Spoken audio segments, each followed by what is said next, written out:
Okay, let's look at 2.5. So we know that the number of degrees in a polynomial tells us that we should have the same number of zeros.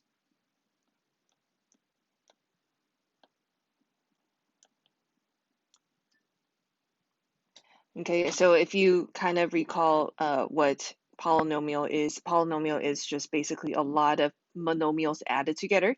And in this example here, you can see that an is the coefficient, the leading coefficient, and then this is the x to the nth monomial. And then the next one is x to the n minus 1, and so on until you get to the n where it's x to the 0, basically no power, so it's 1. And then a0, which is the last number, which is the constant. So this is called the polynomial form, where you just have a polynomial listed with a lot of monomials added together. And then you can see that this next one is maybe the same polynomial, but in a different form. This is called a factor form, where everything is already factored out, and then they're all basically multiplied together. So this is called a factor form. So, or linear factorization. Basically, we put everything in linear. Linear, remember, means first degree factors. So what we want to do is, we know that every polynomial has a degree, and a degree means the highest exponent. And the degree tells us how many zeros there must be in this polynomial, whether that is real or whether that is imaginary. So let's look at one example. Given the polynomial, this one, find the zeros and write a linear factorization of the function. All right, so the first thing you should ask yourself is, can I factor? This does not look like something we can factor just by kind of factoring really quickly in your head with grouping. So this is not factorable. Then we're gonna have to try P over Q. P over Q is another thing we can do. Or the other thing we can do is basically just graph it. And then hopefully there is something on the graph that tells us that is a real zero. So then we can kind of start from there. So I graphed this one on decimals, and you can see that this is a degree of 3, so I can be pretty sure that this is the correct end behavior, because degree of 3, it should look like this. So basically it tells me that the only real zero that is crossing the x-axis is this x equals 3. So that tells me that the other two must be imaginary, so that's why I can't see it. But we have to write a linear factorization of the function, so that means I need to figure out what the other two are. So we need to factor out this 0.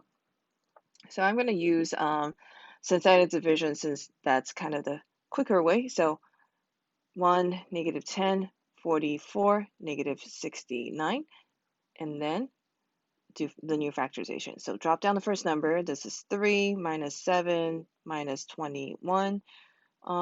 This is 3, 2, 23, and multiply that, you get 69 and 0, which you should. Okay, rewrite this in polynomial form. And then since I know the other two are imaginary, there's no reason trying to factor it. We have to use quadratic formula. So negative b plus or minus square root of b squared minus 4ac all over 2a. All right, so this is 7 plus or minus square root of 49 minus 4 times 23. Oh, calculator. Wait, so 92. 92 over 2. And then simplify that.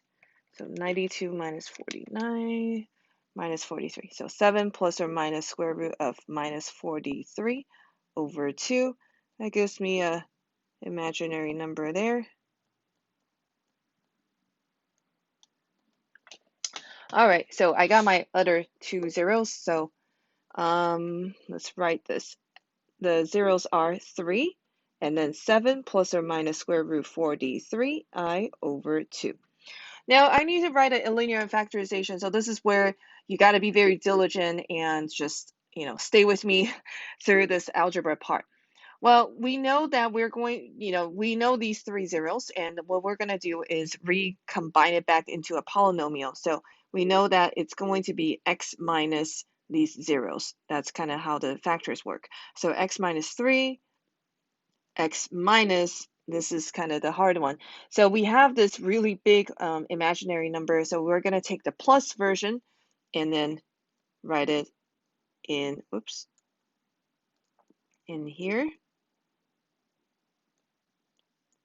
And then we're going to take the minus version of it and then put it in there. All right, so this is quite awkward looking, right? You really don't want anything looking like this. This is just ugly. So we can simplify this a little bit by making it look a little nicer, meaning, we don't want all this fraction going on. So what I'm going to do is combine these together. So kind of take out your algebra 2 skills. We have a number minus a fraction. So I want to combine them together, which means I need common denominator. Okay, and then I'm going to rewrite this. After I show you a little bit of how to do this, I'm sure you can find a shortcut. Anyways, I'm going to distribute that negative sign. So minus 7 minus square root 4d 3i over 2. And I'm going to do the same thing here. 2x minus 7 plus square root 4d 3i over 2. All right, here's another thing we're going to do. I'm going to take it a little slowly so you can see it, but you guys are pretty quick, so I'm sure you can see it better. So this divide by 2, what I'm going to do is, anything divided by 2 is the same thing as multiply by 1/2. So I'm going to take that 1/2 and then put it in the front. So what I'm trying to do is make it look nice without this fraction going on. And I'm going to do the same thing here, take out that 1/2.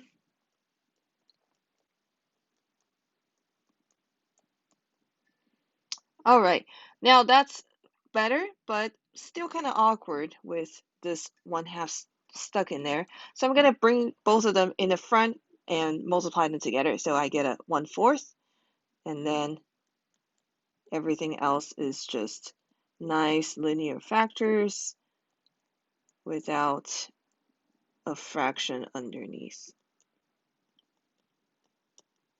And then that's it. So this is what we're going to do today.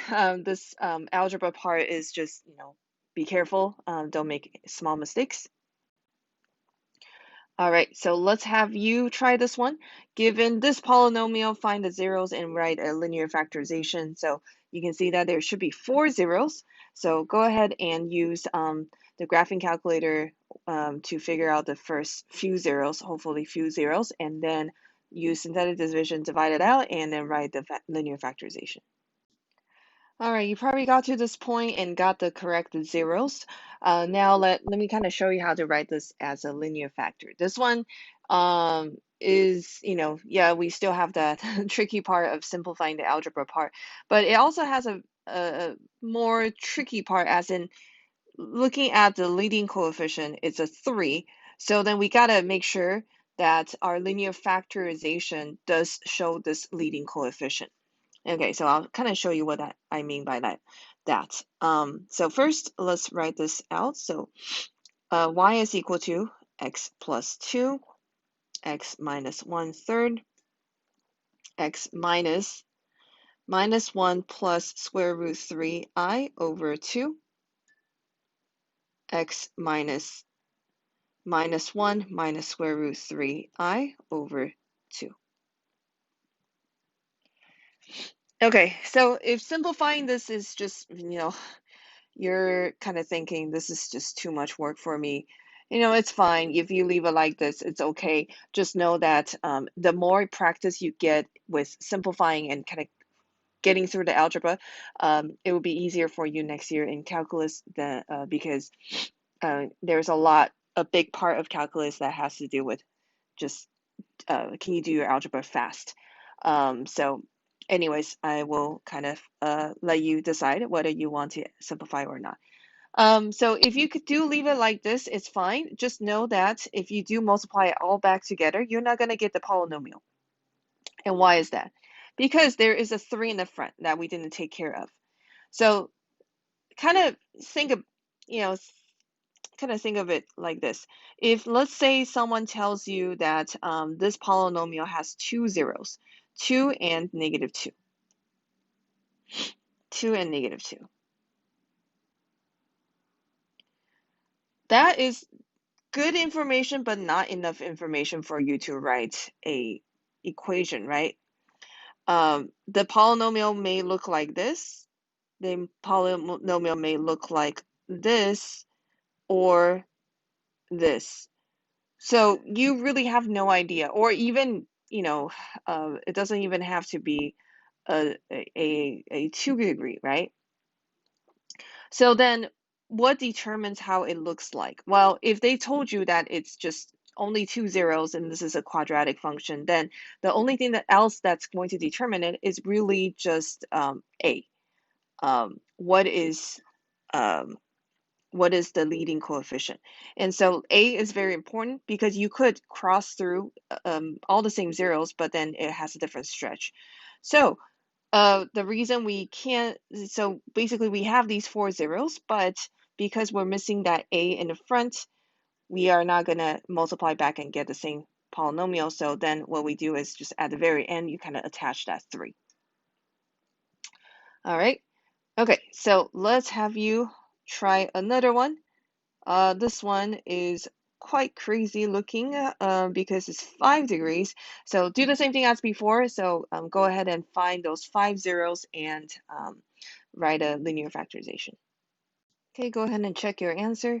This one's much easier than the previous ones.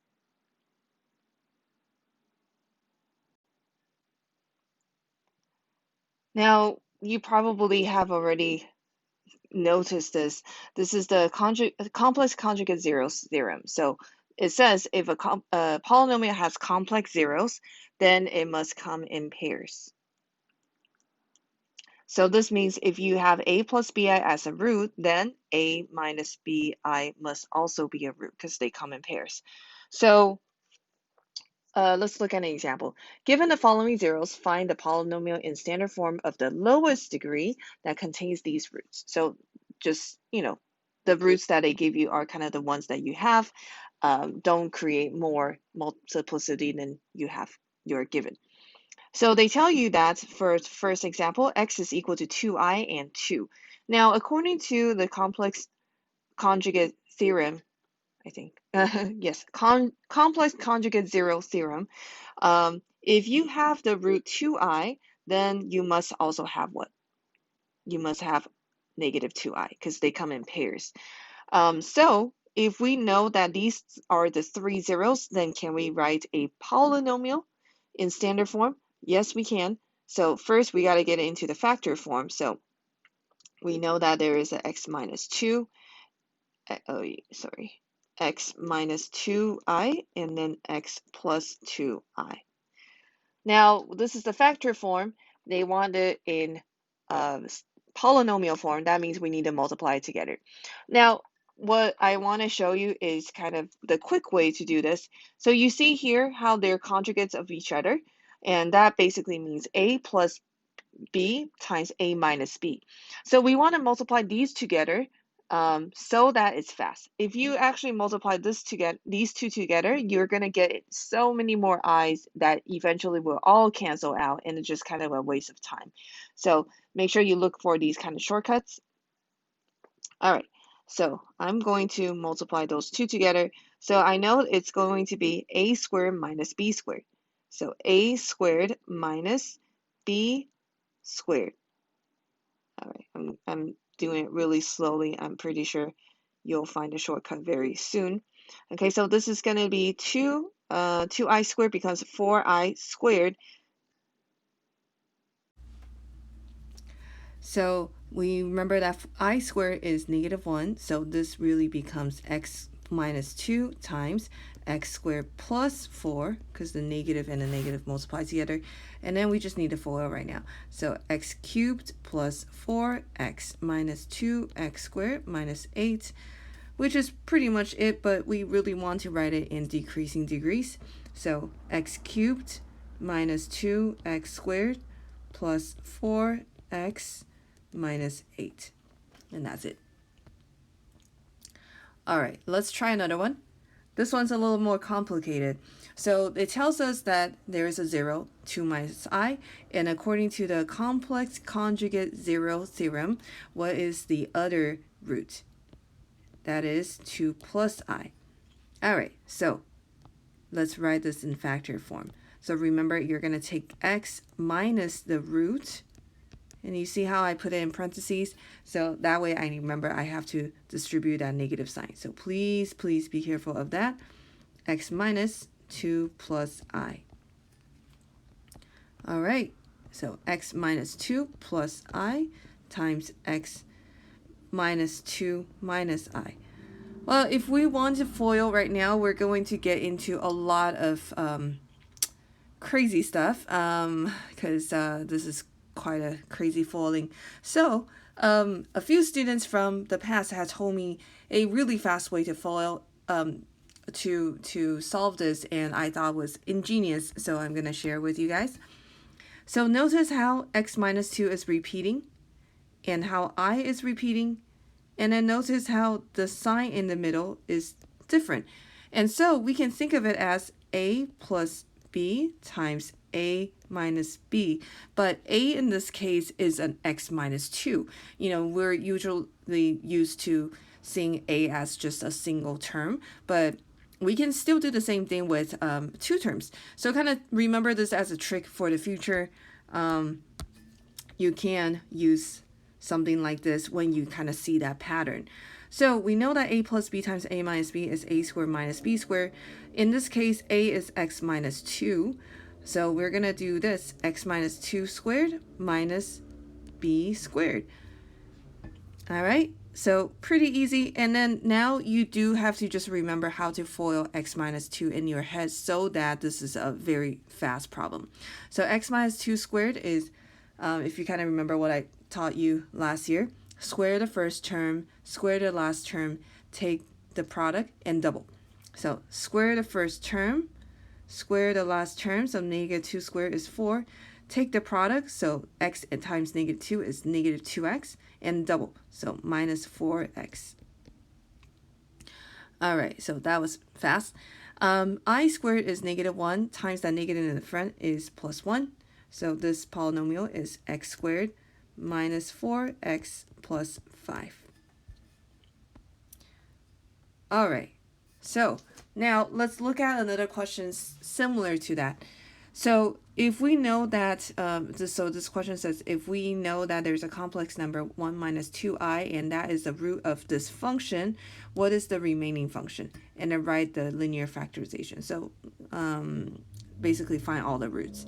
So we know that 1 minus 2i is a root. That means we must also have 1 plus 2i. So if we know that 1 minus 2i is a root and we want to factor it out, we're probably going to use something like synthetic division, right? But that gets really, really messy because when you have I in there and then you're trying to do, you know, basically something like this, and then it gets really crazy because you have to take everything and multiply that to the complex number. So I'm going to kind of tell you a trick. The trick is, knowing that the complex conjugate is there, what we can do is basically find the factor first. All right, so if we know that 1 minus 2i is a root, that means the factor must be x minus 1 minus 2i. And then we know that there is a conjugate, so x minus 1 plus 2i. Okay, and then what we're going to do is use the trick that I just showed you before. X minus 1 plus 2i times x minus 1 minus 2i. Please make sure you do the x minus. Every year someone just multiplies the two roots together, and then they really have no idea what's happening after that. So please be careful. You cannot do that. You're taking the factors and multiplying that together.